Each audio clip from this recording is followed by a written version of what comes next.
빌라도의 법정에 서게 되었습니다.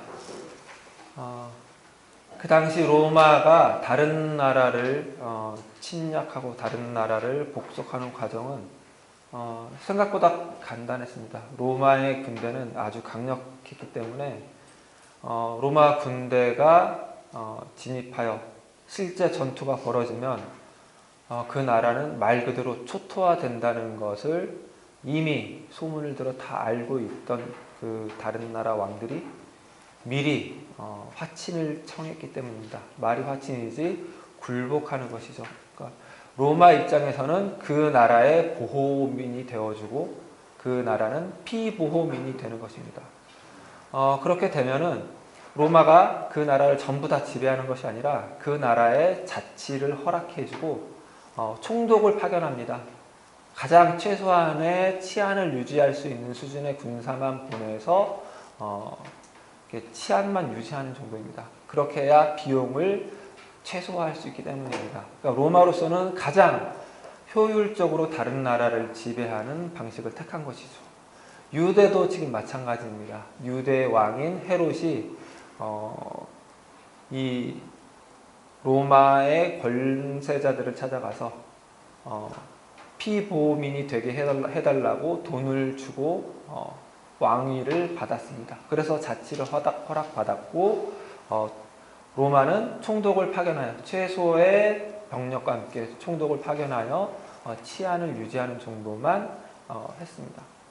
그런데 그 로마의 피보호민이 된 나라는 가장 중요한 결정들을 할 수 있는 권한이 없어졌습니다. 또 외교적인 결정을 내린다거나 혹은 그 나라 안에서 어떤 죄 유죄 무죄 여부를 판결하는 것, 그리고 그 죄에 따른 어떤 형량을 집행하는 것은 로마에게 넘겨졌습니다. 대제사장들과 서기관들이 예수님의 신성모독죄를 선언을 하고 죽어 마땅하다고 사형에 처해야 된다고 선언하고도 그들이 실제로 그렇게 집행하지 못하고 빌라도에게 예수님을 끌고 간 이유입니다. 그렇게 해서 이제 빌라도의 법정에서 예수님의 신문이 시작이 되었는데요. 오늘 본문에서 가장 눈에 띄는 대목은 예수님께서 침묵을 지키시는 것입니다. 물론 지난 시간에 살펴봤던 그 대제사장의 집에서 펼쳐졌던 신문 상황에서도 예수님이 침묵을 지키셨기 때문에 그리 새삼스러울 것도 없긴 합니다. 그러나 대제사장의 집에서 신문이 벌어졌던 그 상황과 오늘 본문에서의 상황은 정황 자체가 다릅니다. 왜냐하면 대제사장들과 서기관들은 예수님을 대적하는 자들이었고 3년 전부터 죽여버리기로 결의한 자들이었죠. 그런 자들이 그 재판을 진행하는 것이니까, 신문을 하는 것이니까 답은 정해져 있는 상황이죠. 무슨 말을 해도 죽여버리겠다이죠. 무슨 말을 해도 사형입니다. 그러니까 예수님이 그 상황에 아무런 말도 하지 않는 것이 오히려 옳은 선택일 수도 있습니다. 그러나 오늘의 정황은, 빌라도 법정에서 선 정황은 다르죠. 빌라도는 로마인이죠. 그러니까 유대인의 입장에서 이방인이죠. 유대 사회에서 벌어지는 어떤 권력관계, 그런 얽히고 섞인 그런 정치적인 역학관계에서 제외된 사람입니다. 한 발 떨어져 있는 사람이죠. 제3자이죠.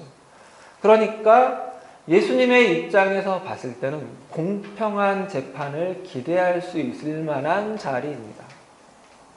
실제로 빌라도는 예수님이 죄가 없다는 사실을 눈치챘고 대제사장과 서기관들이 예수님을 시기해서 이렇게 죽여달라고 끌고 왔다는 것도 눈치챘고, 빌라도는 그가 할 수 있는 범위 안에서 최선을 다해서 예수님의 무죄를 선언하고 석방시키려고 노력을 하기는 했습니다. 그래서 만약에 예수님이 그 빌라도를 향해서 한마디만 했더라면 나는 죄가 없다. 저것들이 다 거짓말을 하는 것이다. 라고 한마디만 했더라면 예수님은 풀려났을 것입니다. 그런데 예수님이 침묵을 지키셨죠. 그래서 지난 그 대제사장의 집에서의 신문과는 달리 조금 더 오늘 본문에서 이 예수님의 침묵은 더 두드러지고 그 이유가 궁금한 그런 대목이라고 할 수 있습니다. 오늘 본문에서 이 부분을 놓치지 않는 것이 대단히 중요한데요. 이걸 통해서 하나님의 일하심이라는 것과 하나님의 뜻을 하나님이 이 땅 가운데 실제가 되게 하는 방법에 대해서 우리가 이해할 수 있을 것입니다. 우리는 이 예수님의 이 침묵을 이렇게 보면서 쉽게 어떻게 생각하기가 쉬우냐면요. 예수님은 하나님의 뜻을 행하러 왔고 예수님을 향한 하나님의 뜻은 십자가에서 죽는 것이다. 그러니까 하나님의 뜻을 이루려면 예수님이 지금 이 자리에서 아무 말씀하지 않는 것이 옳다. 이렇게 생각하기가 쉽습니다. 또 하나는 이 예수님의 침묵을 놓고 이렇게 많이 내려진 해석 가운데 또 하나는 뭐냐면 이사야 53장 7절에 있는 말씀처럼 그가 곤욕을 당하여 곤욕을 당하여 힘든 가운데서도 그가 입을 열지 않았으며 마치 도수장에 끌려가는 어린 양과 털 깎는 자 앞에서 잠잠한 양처럼 그가 입을 열지 아니하였도다. 이런 고난받는 메시아, 그러나 침묵하는 메시아에 대한 예언의 말씀을 예수님이 이루려고 이렇게 하신 것이다 라는 해석도 많습니다.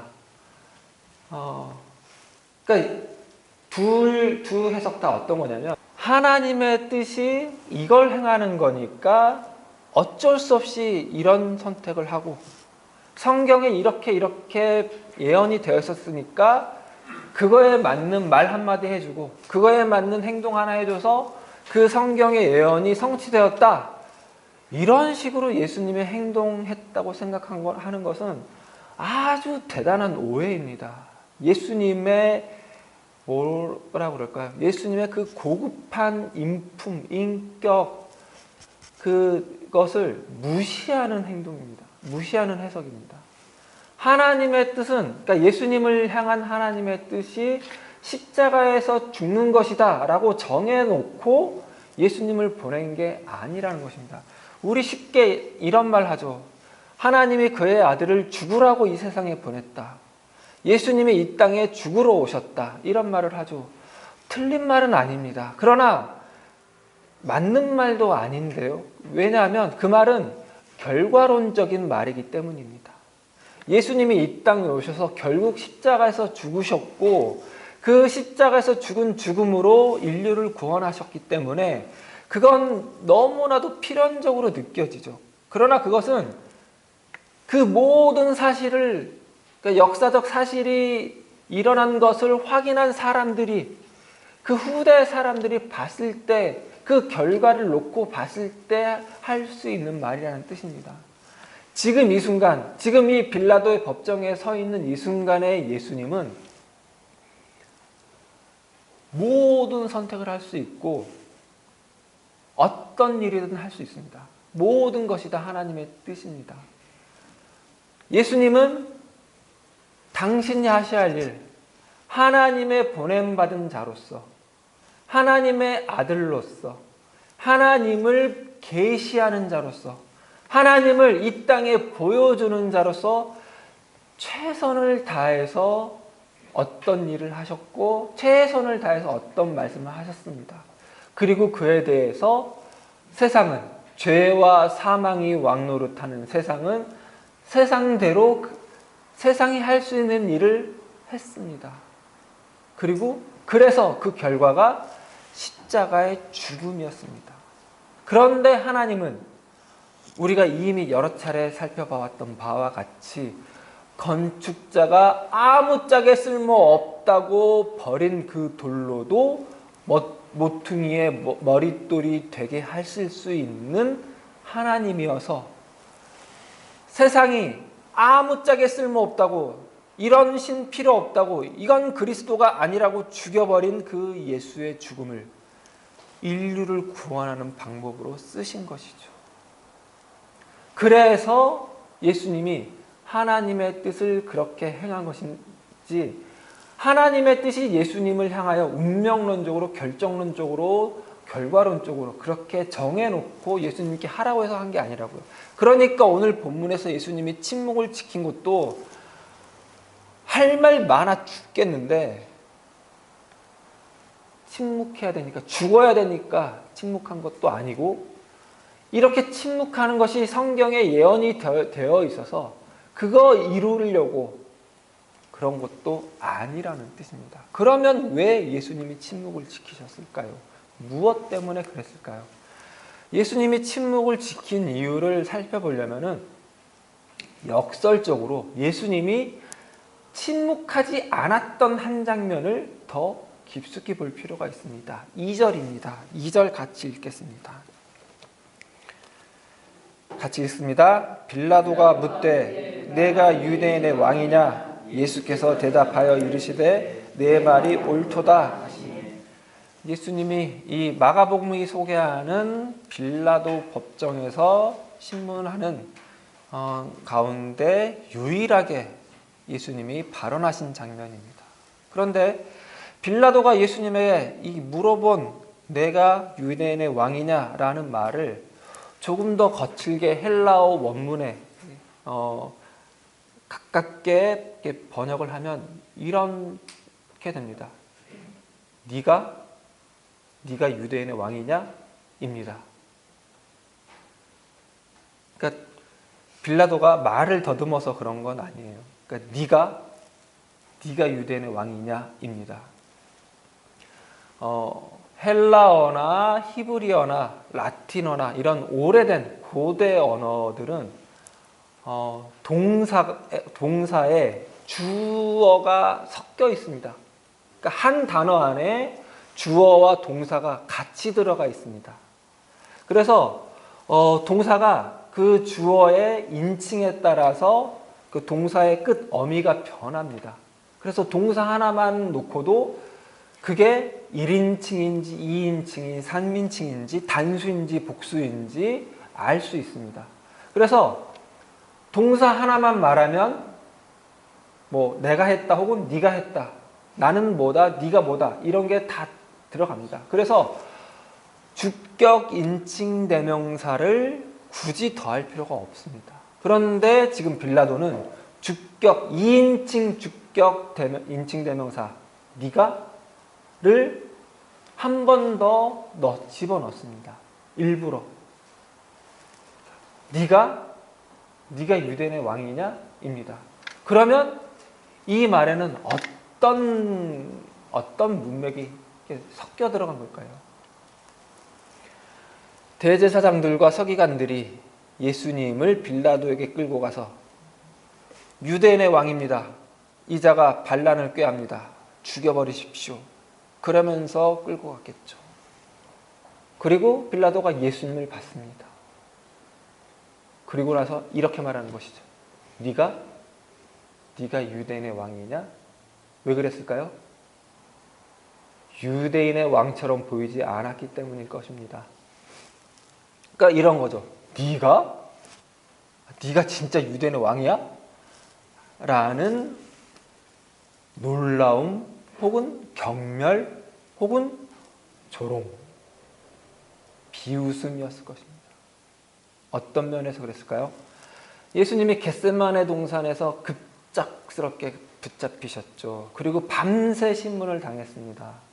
그리고 마지막엔 이 유대인들이 예수님을 네가 그리스도냐? 그리스도인 것을 우리에게 보여봐라. 그러면서 조롱하면서 때렸죠. 그런 상황에서 빌라도에게 끌려왔습니다. 그러니까 엄청나게 초췌해 보였겠죠. 아주 초라해 보였겠죠. 그래서 네 주제에 그런 소리를 들었을 것입니다. 그리고 외형적인 모습만은 아니었을 것입니다. 이들이 유대인의 왕이라고 끌고 왔는데 이들을 끌고 온 자들이 유대인입니다. 유대인들이 유대인의 왕을 이방인에게 넘겨주면서 유대인의 왕입니다 이러면서 넘겨주는 상황이에요. 말이 안 되는 상황이죠. 그러니까 빌라도가 봤을 때 이 자가 정말 유대인의 왕이라면 얼마나 빙신 같아 보였겠어요. 얼마나 가짜나 보였겠어요. 네가? 이렇게 끌려오는 네가 유대인의 왕이라고? 이런 거예요. 이런 빌라도의 물음에 대고 예수님이 오히려 침묵할 법한 그런 상황에 예수님이 대답을 하신다고요. 이 대답만을 하신다고요. 내 말이 옳다. 네가 말하는 것이 옳다. 이렇게 대답을 하신다고요. 왜요? 정말 그는 유대인의 왕이니까. 보이는 것과는 달리 실제로 그가 유대인의 왕이니까요. 그래서 예수님은 유대인의 왕으로서 침묵하시는 것입니다. 계속 침묵하시는 것입니다. 유대인의 왕이라는 말은 다른 아람의 왕, 애굽의 왕 혹은 로마의 황제 이런 말과는 현격하게 다른 표현입니다. 다른 이방 나라의 왕들은 그 나라의 절대 권력이죠. 최고의 권력이죠. 그래서 그 나라의 최고의 권력자로서 그 나라에서 누릴 수 있는 모든 유익을, 모든 혜택을 다 누리는 자이죠. 그러나 유대인의 왕은 그렇지 않습니다. 유대인의 왕은 진정한 왕이신 하나님의 통치를 받는 자입니다. 그는 절대 권력이 아니고 최고의 권력이지도 않고 권력 자체가 아닙니다. 유대인의 왕은 하나님의 통치를 대리하는 자, 하나님의 통치를 반영하는 자일 뿐입니다. 아무것도 아닙니다. 그런데 하나님의 통치는 이방 나라 절대 권력자들의 통치와는 달리 폭력으로 최고의 권력을 누리는 그런 통치가 아닌 의와 사랑과 진리와 관용과 용서와 배려의 통치라고 그랬죠. 생명을 주는 통치라고요. 그 통치를 대리하고 그 통치를 반영하는 자가 바로 예수 그리스도, 유대인의 왕입니다. 그런데 지금 이 유대인의 왕이신 예수를 누가 끌고 왔다고요? 유대인들이 끌고 왔다고요. 누구 앞에요? 이방인인 로마인 총독인 본디오 빌라도 앞에 끌고 와 있습니다. 그래서 예수님이 침묵하시는 것이라고요. 왜요? 난 죄가 없어. 그 말을 하려면 뭘 해야 돼요? 나를 끌고 온 이자들이 문제야. 이들에게 죄가 있어. 이들이 거짓말하는 거야. 이들이 나를 시기하는 거야. 이렇게 이들을 비난해야 되죠. 그건 유대인의 왕으로서 가오가 없죠. 왜요? 유대인의 왕은 유대인을 위하는 왕이니까요. 유대인 위에 군림하는 자가 아니라 유대인들을 위하고 유대인들을 보호하고 유대인들을 감싸주는 자니까요. 그래서 침묵하시는 겁니다. 그를 죽여버리겠다고 끌고 온 자들이고 그를 고발한 자들이고 그에게 모든 거짓 증언을 뒤집어 씌우는 자들임에도 불구하고 그러나 그들은 유대인들이기 때문에 유대인의 왕의 의의 통치를, 의의 다스림을 받아야 하는 자들이기 때문에 그의 백성들이기 때문에 그들을 비난하지 않고 그들을 정죄하지 않고 그들을 탓하지 않고 그들의 잘못을 들춰내지 않고 그들의 모든 잘못을 끌어안고 감싸 안고 편들어주는 겁니다. 침묵하심으로. 왜요? 하나님이 그런 분이시기 때문입니다. 예수님은 하나님을 보여주러 온 분이라고 그랬죠. 하나님을 대신하여 온 분이라고 그랬죠. 하나님의 계시 그 자체라고 그랬죠. 하나님은 그런 분이기 때문에 예수님이 하나님의 그 성품을 반영하여 그렇게 그를 대적하는 자들이라도 끌어안고 편들어 주신 것이죠. 이 예수님이 보여주는 하나님은 그런 하나님입니다. 팔은 안으로 굽죠. 하나님의 팔은 그의 백성들을 향해서만 굽습니다. 지금 예수님이 그 팔을 그의 백성들을 향하여 그 백성들이 그를 죽여버리겠다고 할지라도 그를 죽여버리겠다고 이방인에게 넘겨줄지라도 그 백성들의 허물을 들춰내지 않고 안으로 감고 있는 것이죠. 그의 침묵입니다. 우리는 하나님이 팔을 안으로 굽어주시는 분이기 때문에 언제라도 우리 편들어 주시는 분이기 때문에 우리는 하나님의 자녀가 되었습니다. 우리 가운데 어느 누가 우리가 잘나서 하나님의 백성됨을 따내고 어느 누가 잘나서 어느 누가 자격을 충족시켜서 그 하나님의 자녀됨을 유지할 수 있단 말입니까?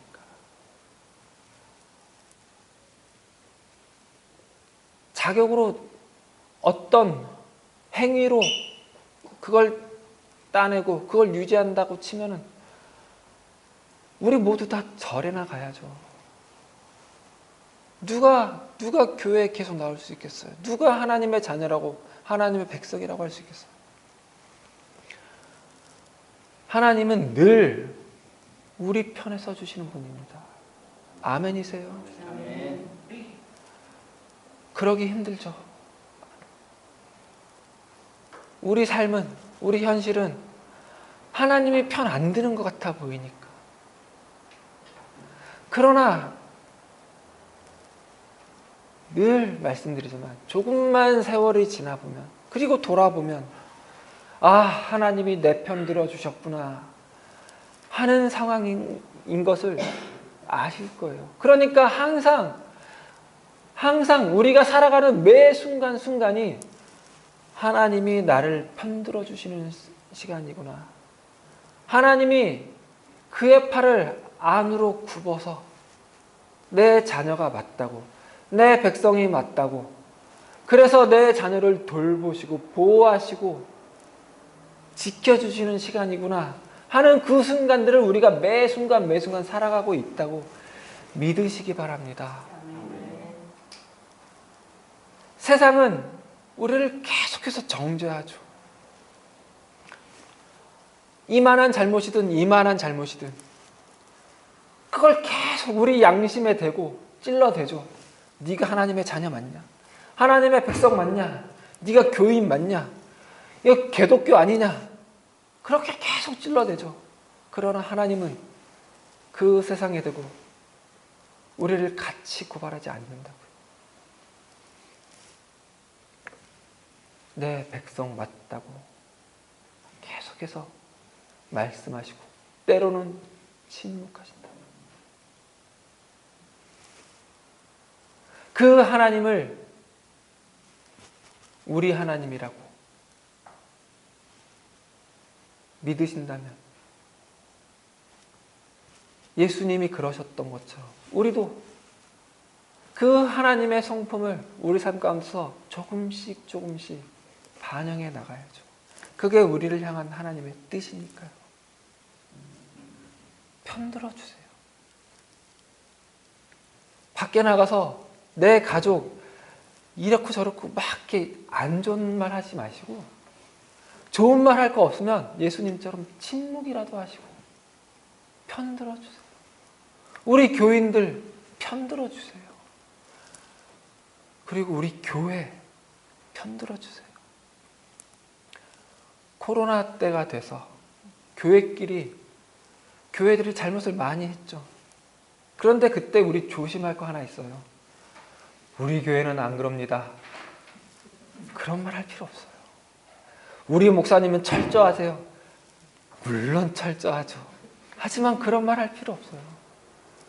그런 말 하는 순간 걔네는 잘못했다는 걸 인정하는 거잖아요. 누워서 침 뱉기예요. 그게 다 한 교회예요. 편들어 주기예요. 아멘이세요? 아멘. 그게 우리 하나님이 우리를 위하여 하시는 일이고 우리를 향하여 하나님이 우리를 향하여 바라는 일이기 때문에 그래요. 그런 일 하는데 능한 우리 성도님 되셨으면 좋겠습니다. 아멘. 편들어 주기입니다. 아멘. 곤란할 때 모르는 척하기 없깁니다. 기도하시겠습니다. 하나님 감사합니다. 참으로 하나님은 우리 편이십니다. 우리가 하나님의 편다운 일을 하지 못했고 때로는 하나님을 대적하는 자처럼 행했을지라도 하나님은 한순간도 변함없이 우리의 편이 되주셨음을 믿습니다. 그렇게 하나님이 우리를 향하여 팔을 굽히사 우리를 끌어안아 주시고 우리를 돌보시고 우리를 보호하신다는 사실을 늘 기억하게 하여 주시옵소서. 그리고 우리 또한 그렇게 우리 하나님의 자녀들을 향하여 우리 동지들을 향하여 팔을 안으로 굽힐 수 있는 우리가 되게 도와주시옵소서. 편들어 줄 수 있는 우리가 되게 도와주시옵소서. 그렇게 우리가 서로 사랑하고 서로 배려하고 서로 아끼고 서로 격려하면서 이 힘든 시기를 이겨낼 수 있도록 도와주시옵소서. 감사드리며 예수님 이름으로 기도드렸습니다. 아멘.